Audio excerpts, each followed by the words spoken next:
এখন আমরা সলোমন ফ্রাইলের বইয়ের থেকে কিছু সুন্দর সুন্দর প্রবলেম অর্গানিক কেমিস্ট্রির উপরে করে ফেলবো। যেমন প্রথম প্রশ্নটি লক্ষ্য করো, বলছে how many Z isomers are possible for an alkene with the formula C4H7Cl। আমরা জানি যে জেড মানে হচ্ছে সামনেন শব্দটার থেকে জার্মান শব্দ, ওইখান থেকে এসেছে, যেটা সিসের সঙ্গে প্রায় সমার্থক। এবং এখানে যেটা বলেছে যে C4H7Cl, দেখো এটা আসলে C4H8 ছিল, সেখান থেকে একটা ক্লোরিন গেছে,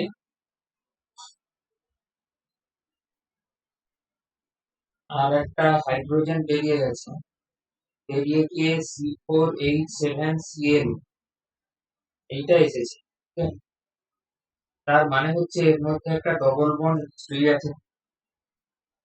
এবার এই যে চারটে কার্বন, এদেরকে আমি লিখে ফেলছি এইভাবে 1 2 3 4।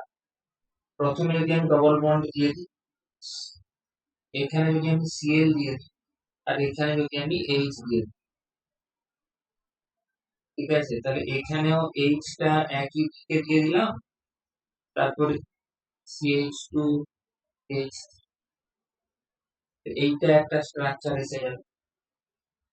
আর একটা আইসোমার ধরা যাক, মাঝখানে ডবল বন্ড আছে, ঠিক? তার মানে 2 পজিশনে আছে।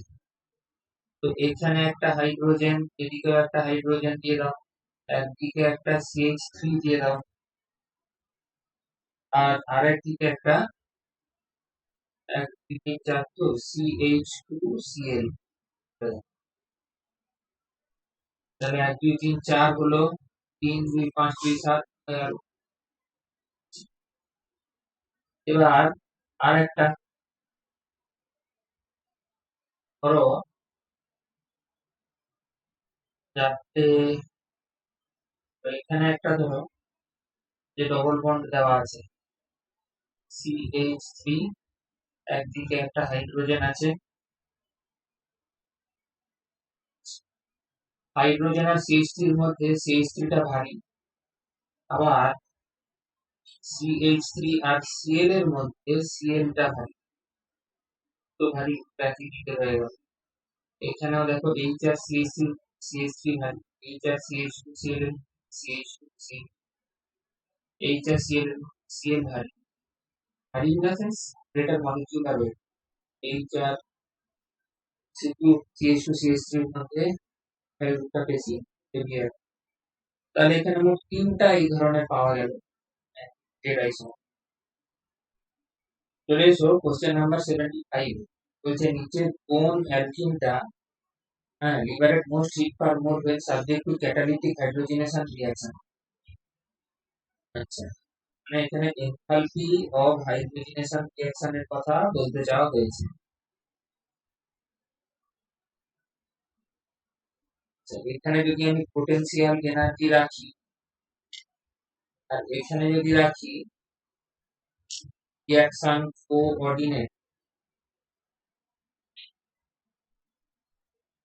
রিঅ্যাকশন কোঅর্ডিনেট, তাহলে হাইড্রোজেনেশন কে যখন সেম প্রোডাক্ট আসছে, ধরো এই হলো পি প্রোডাক্ট, তাহলে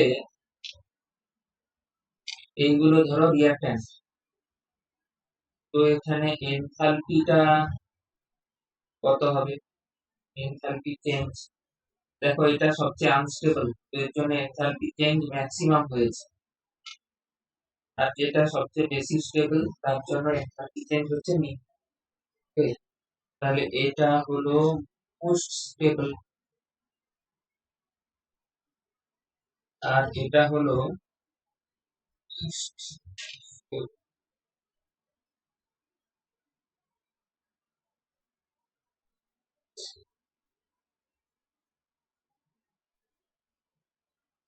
এবার এখানে বলেছে মোস্ট এর কথা, তার মানে আমাকে বার করতে হবে এইটা, তার মানে least stable or most unstable কোনটা, সেটাই হবে উত্তর।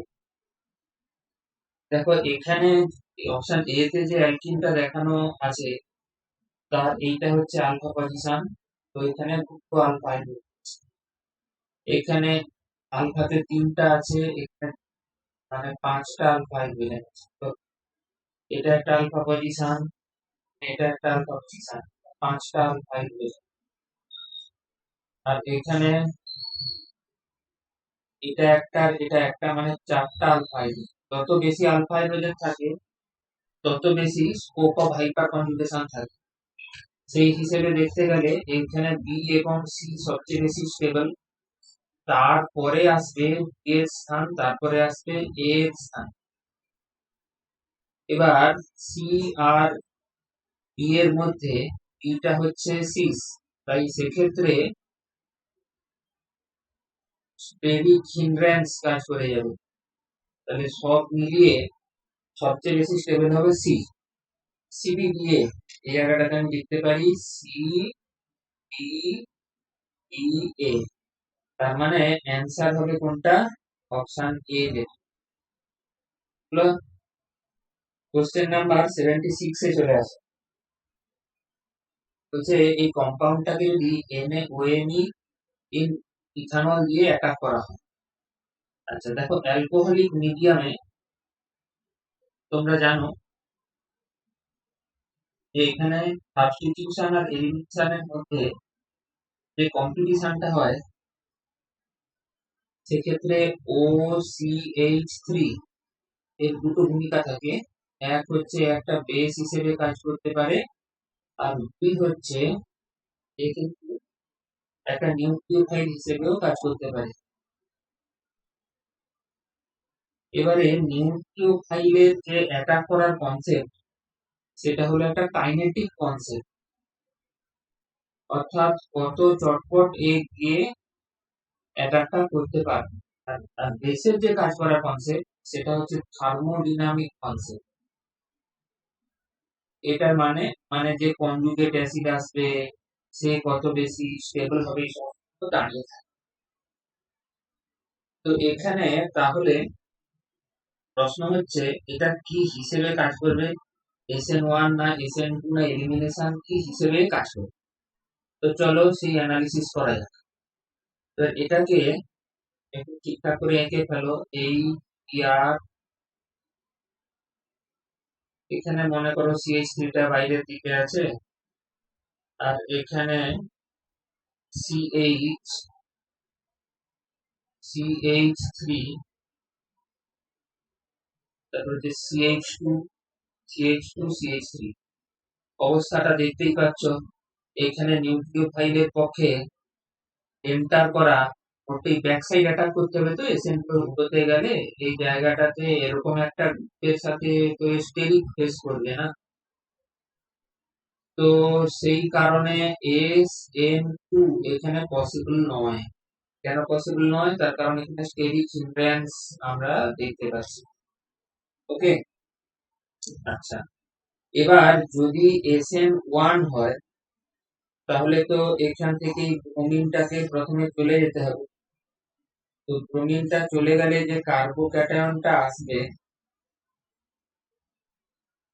সেটা যদি অ্যাকুয়াস মিডিয়াম হতো তাহলে ভীষণ স্টেবল হয়ে যেত, কিন্তু মিথানল তো তত বেশি পোলার নয়, তাহলে এটা তত বেশি স্টেবিলাইজেশন পাবে না।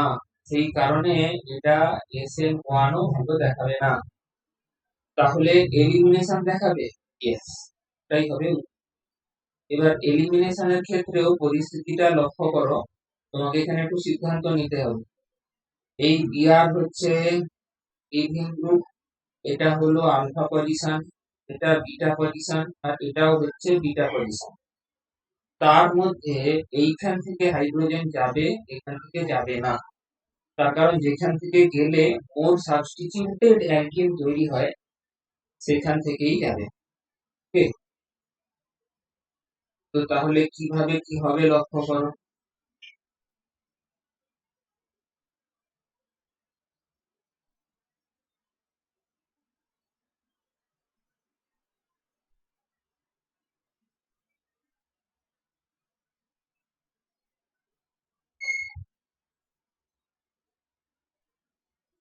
এইটি হচ্ছে মোর সাবস্টিটিউটেড অ্যালকিন। সুতরাং এটাই মোর স্টেবল এবং অ্যান্সার। কিন্তু যদি একই মলিকিউলকে পটাশিয়াম টারসিয়ারি বিউটক্সাইড, পটাশিয়াম টারসিয়ারি বিউটক্সাইড দিয়ে অ্যাটাক করা হতো, দেখো তাহলে এ কি করতো, এর পক্ষে এই বিটা পজিশনটা নয়, এর পক্ষে এই বিটা পজিশনটাতেই যেতে হতো। বলবে যে কেন, তার কারণ এ অত্যন্ত বাল্কি, এর ফলে একে ভেতরের দিকে ঢুকে রিয়াক্ট করার পক্ষে সম্ভব নয়। তাহলে এটা বাল্ক, সেই জন্য রেফার্স এস টেরিক্যারি থার্ড পজিশন। তো তাহলে এখানে লেস সাবস্টিটিউটেড অ্যালকিন আসবে,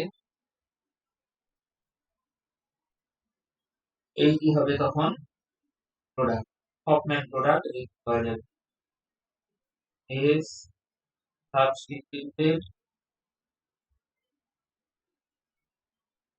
অ্যালকিন।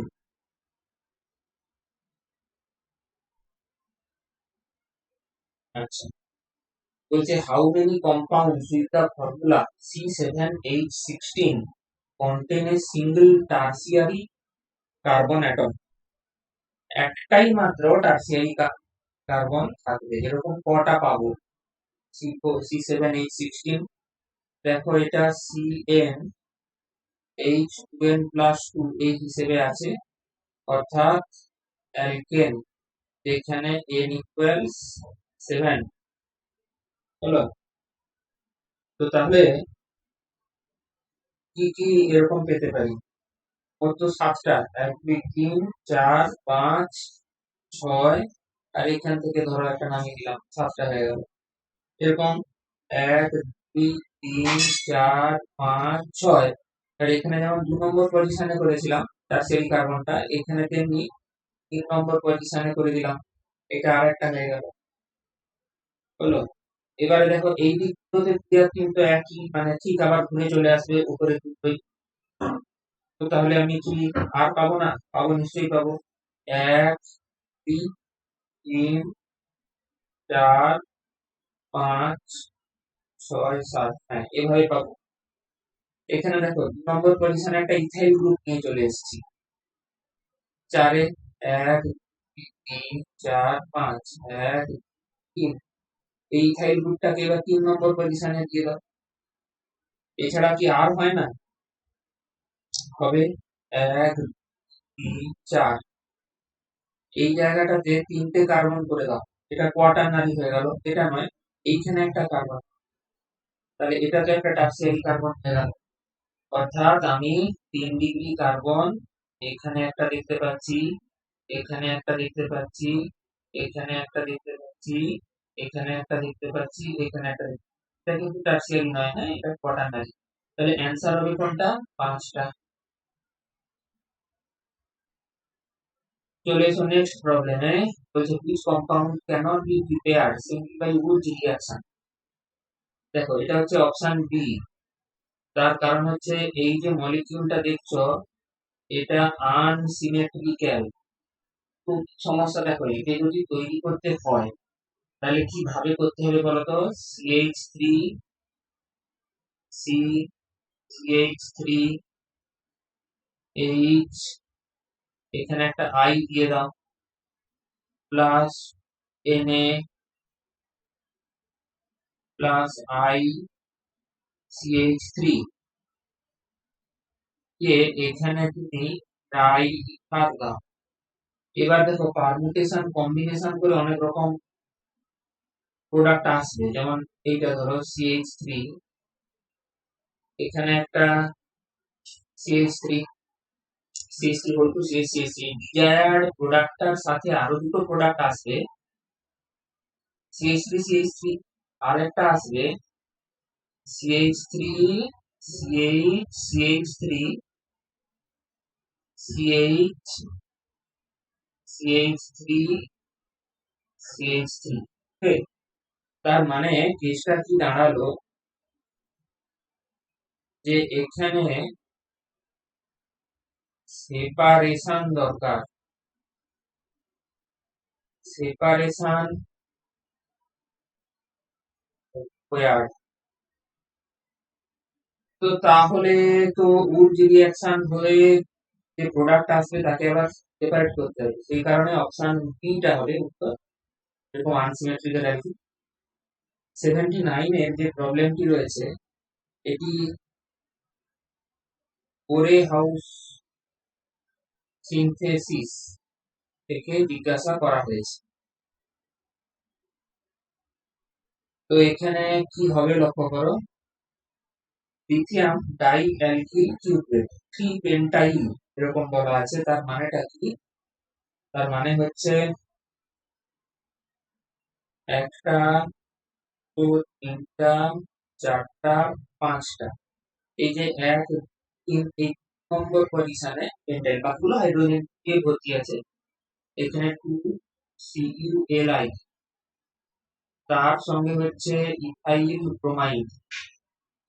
আচ্ছা, এবার দেখো ব্রোমিন বেশি ইলেকট্রোনেগেটিভ, তো এখানে ডেল প্লাস, আর এদিকে মেটাল বা বেশি ইলেকট্রোপজিটিভ, তো কার্বনে ডেল মাইনাস। এখানে হয়ে যাবে একটা SN2 অ্যাটাক হয়ে ব্রোমাইড বেরিয়ে চলে যাবে। তো তখন প্রোডাক্ট কি হবে? CH3 CH2 C CH2 CH3,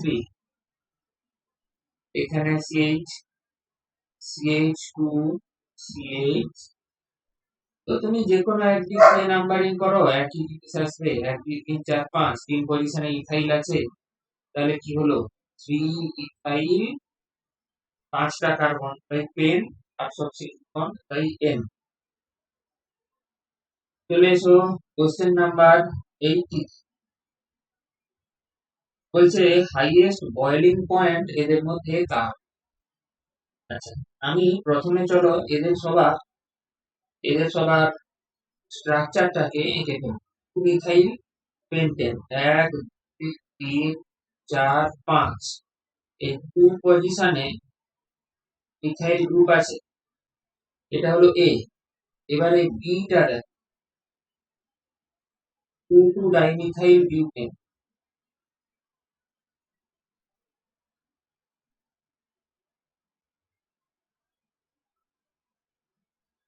3 dimethyl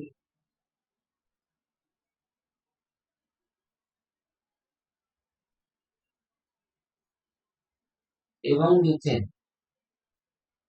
আচ্ছা, এদের মধ্যে 1 2 3 4 5 6, 1 2 3 4 5 6, পরের তিনটার মলিকিউলার ওয়েট বেশি। হায়ার মলিকিউলার ওয়েট, যত বেশি মলিকিউলার ওয়েট হয় ততই পোলারাইজেবিলিটি বেড়ে যায়। তাই বয়েলিং পয়েন্ট এই মিথেনের চেয়ে এ বি সি এদের সবারই বেশি, মিথেনেরটা সবচেয়ে কম। এবার এদের তিনজনের মধ্যে যদি কার সবচেয়ে বেশি বলতে হয়, তার উত্তর হবে অপশন এ। না কেন? না, অপশন যেটা এ, তার সারফেস এরিয়াটা সবচেয়ে বেশি। এই বি আর সি এরা দুজনে ব্রাঞ্চিং এর কারণে অনেকটা স্ফেরিক্যাল, কিন্তু এটার যে সারফেস এরিয়া এটা অনেক বেশি হওয়ার কারণে এখানে greater van der Waals force of attraction বা লন্ডন ফোর্স দেখতে পাওয়া যায়। তাই একটা মলিকিউল থেকে আরেকটা মলিকিউলকে সেপারেট করতে বেশি টেম্পারেচার লাগে, তাই এর বয়েলিং পয়েন্টও ম্যাক্সিমাম। কোশ্চেন নাম্বার 81 এ চলে আসা যাক। বলছে নিচে কোনটা শুধুমাত্র মনো হ্যালোজিনেটেড প্রোডাক্ট? দেখো, এটা তখনই হয় যখন all the hydrogen atoms are equivalent. ঠিক আছে, যেমন ধরো সাইক্লোপেন্টেন এর ক্ষেত্রে, বা অপশন সি তে যেটা আছে 2 ডাইমিথাইল প্রোপেন।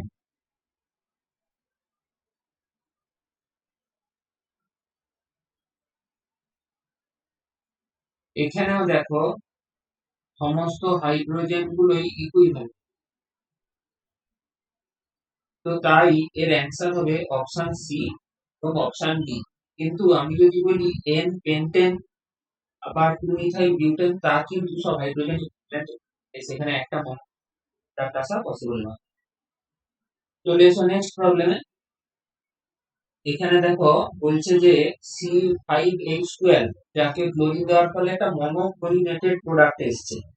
তাহলে একটু আগেই আমরা দেখলাম যে মনোক্লোরিনেটেড প্রোডাক্ট আসতে গেলে সমস্ত হাইড্রোজেন গুলোকে ইকুইভ্যালেন্ট হতে হয়। এটা CnH2n+2 মানে অ্যালকেন n = 5 ধরে নাও, তাহলে এ কি হিসেবে আছে CH3 CH3 CH3।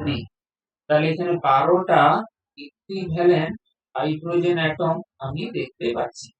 হলো, এবার একে যদি তাহলে ক্লোরিন আর HNO দেওয়া হয়, তাহলে যে কোনো একটা হাইড্রোজেন চলে গিয়ে তার বদলে ক্লোরিন নিতে বলবে। ওকে, এবার একে যদি NH দেওয়া হয়, তো উডস রিঅ্যাকশন হয়ে প্রোডাক্ট কি হবে লক্ষ্য করো। CH3 C CH3 CH3 CH2 CH2 C CH3 CH3 CH3। আচ্ছা, এবার যে কোনো একদিক দিয়ে নাম্বারিং করো। তাহলে 2 মানে 2 2 5 5 টেট্রা থাইল, 6টা কার্বন আছে, তো হেক্স এন। হলো, চলো পরের প্রবলেমে চলে যাই। আচ্ছা, এটা একটা অ্যালকোহল, যে একটা H+ কে নিয়ে নেবে, H+ থেকে এসেছে, ফ্রম H2SO থেকে এসেছে। তো যখন এটা এলো, তখন এখানে একটা গুড লিভিং গ্রুপ তৈরি হয়ে যাবে।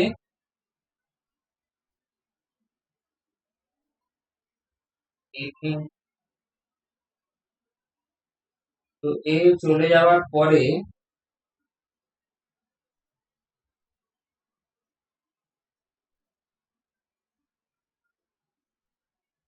এখানে একটা মিথাইলের শিফট হবে 1 2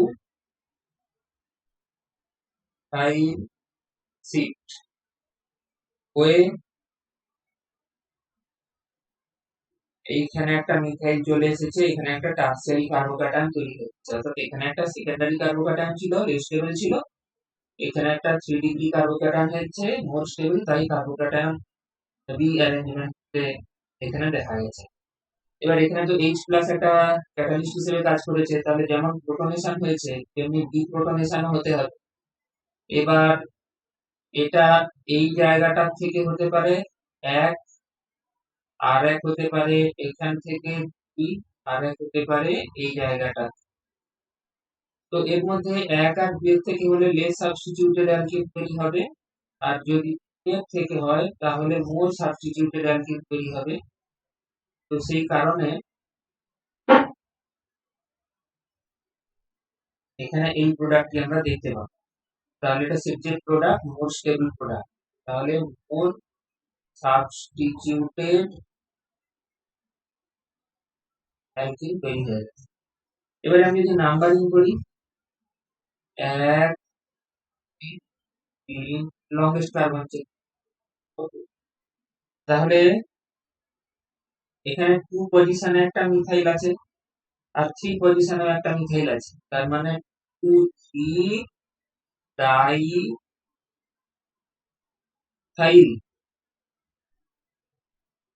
2 3 ডাইমিথাইল, 5টা কার্বন, তাই পেন 2 ইন।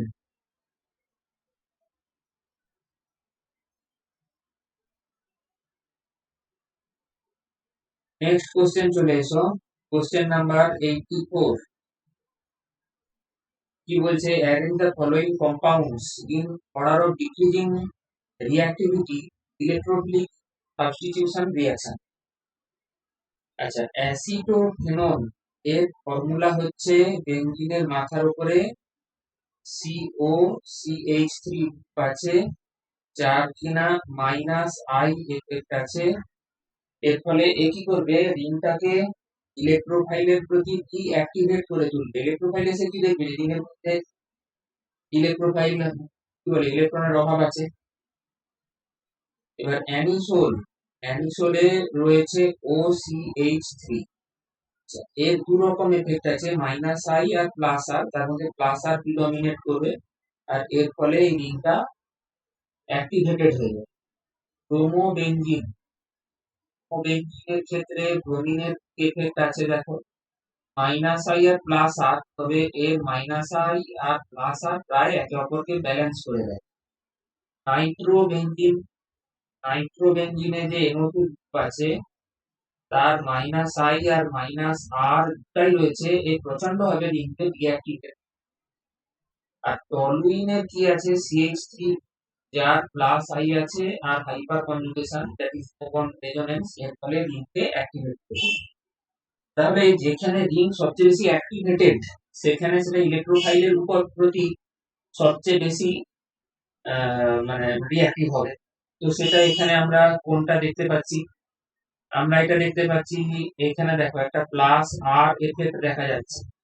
তো 2 হবে সবচেয়ে বেশি।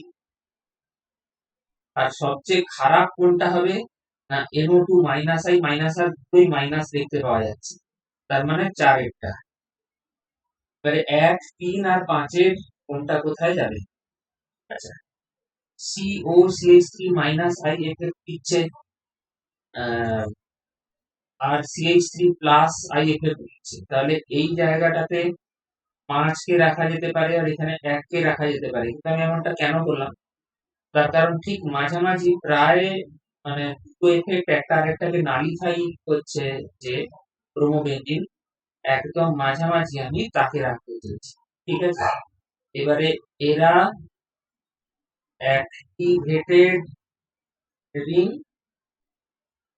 আর এরা ডিঅ্যাক্টিভেটেড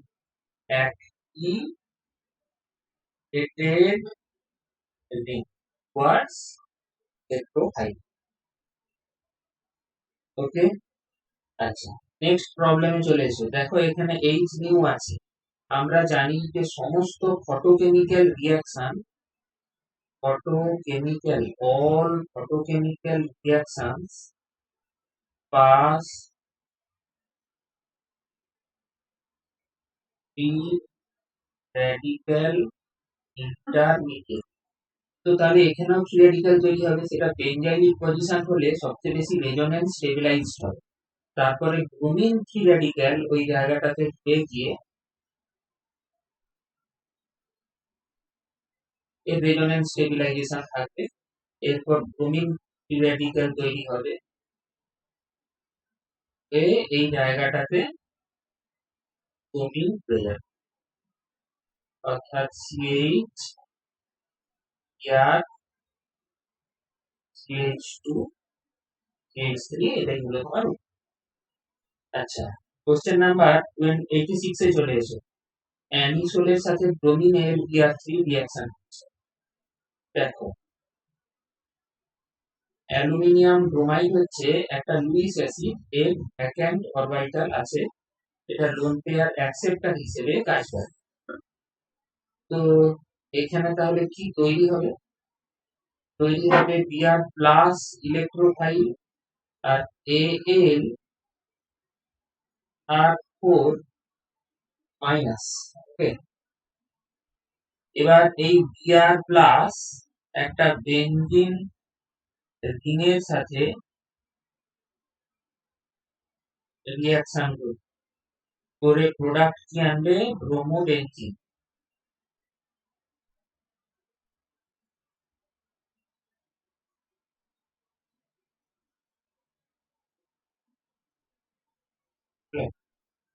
তো এখানে অ্যাকচুয়ালি আমরা কি দেখলাম, তাহলে aromatic electrophilic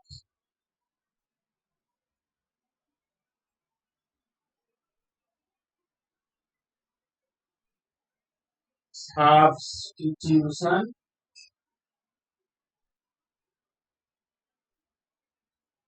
reaction.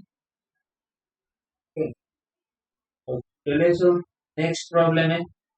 Sodium cyanide DMF reaction করছে, তো এখানে একটা SN2 রিঅ্যাকশন হবে, এইখানে সাবস্টিটিউশন হবে না, সায়ানাইড এসে রিঅ্যাক্ট করবে হচ্ছে এই জায়গাটাতে। তেমনটা কেন হলো না, এখানে আয়োডিনের প্লাস আর এফেক্ট আছে, এর ফলে রেজোন্যান্সের কারণে কার্বন আয়োডিনের একটা পার্সিয়াল ডবল বন্ড কারেক্টার তৈরি হয়ে যাবে, পার্সিয়াল ডবল বন্ড চলে আসে, এটাকে তো ভাঙা সম্ভব না। আর SN1 হলে ফিনাইল ক্যাটায়ন হবে, সেটাও আনস্টেবল হয়ে যাবে। তো তাহলে তাহলে রাস্তা হচ্ছে ক্লোরিনটা চলে যাবে, তার বদলে একটা CN চলে আসবে।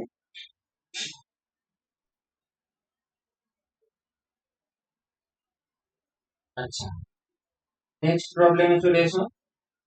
বলছে which ডাইক্লোরোবেনজিন might theoretically kill 3 mononitro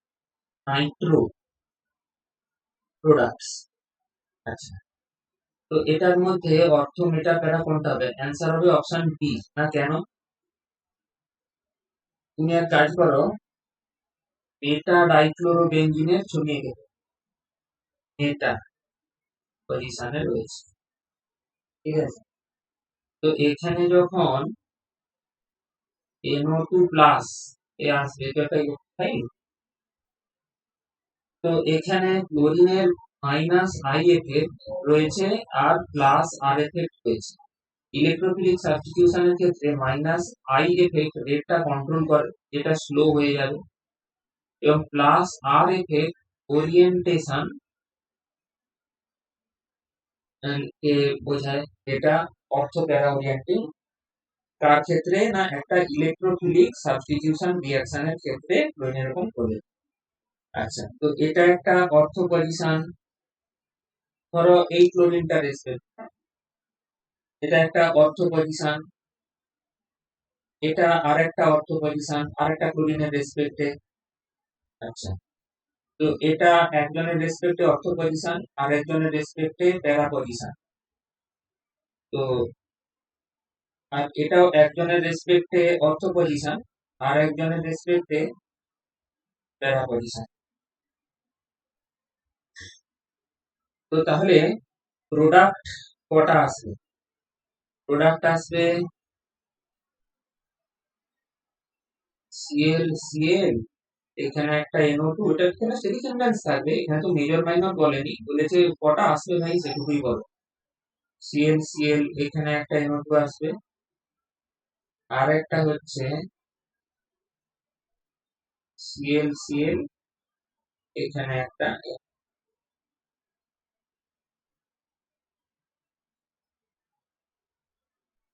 আচ্ছা,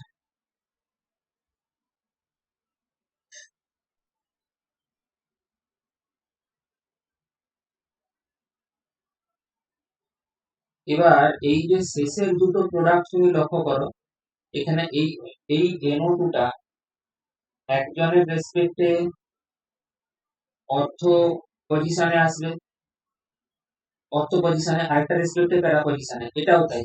তাই এই যে দুটোকে তুমি দেখতে পাচ্ছ, এই দুটোই কিন্তু আসলে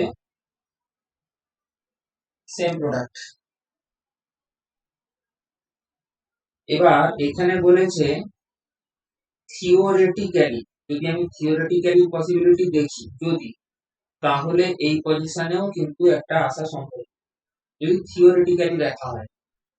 তো তাহলে সেক্ষেত্রে প্রোডাক্টটা কি হবে?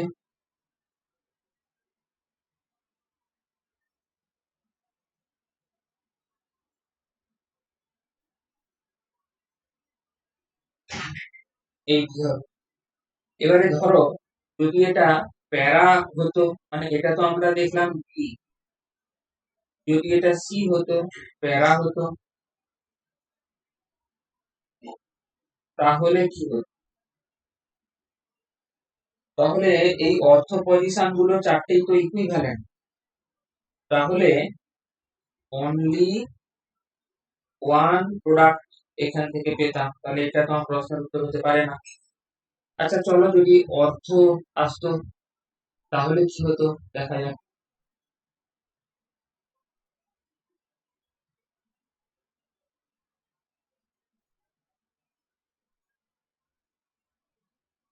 অর্থ ডাইক্লোরো,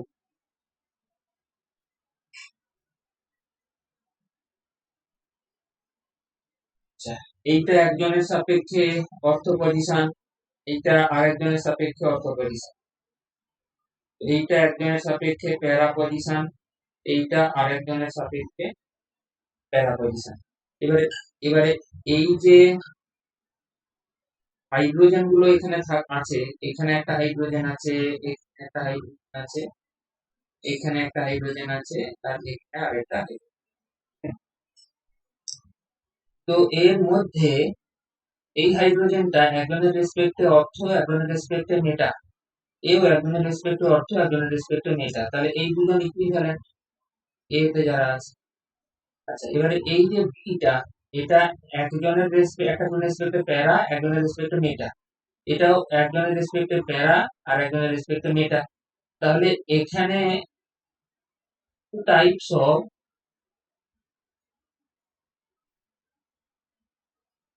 অন ইকুইভ্যালেন্ট হাইড্রোজেন, তার মানে কি এখান থেকে একটু নাইট্রেটেড প্রোডাক্টস আছে, তাহলে এটাও তো আমার প্রশ্নের উত্তর হতে পারে না। এবারে তাহলে হতে পারেটা কি, অনলি এইটা। তার কারণ হচ্ছে এখানে তুমি যদি ওই ইকুইভ্যালেন্ট হাইড্রোজেনের কনসেপ্ট দিয়ে করো, তাহলে এক দুই তিন, এই যে তিনটে রয়েছে, এই তিনটাই কিন্তু একটা আরেকটার সাথে নন ইকুইভ্যালেন্ট, ঠিক আছে, 1:1:1, এরা কিন্তু এরা ফলে মনোনাইট্রেটেড প্রোডাক্ট তিনটে সৃষ্টি করবে। থ্যাংক ইউ ভেরি মাচ, আশা করি সবাই খুব ভালো বুঝতে পেরেছো।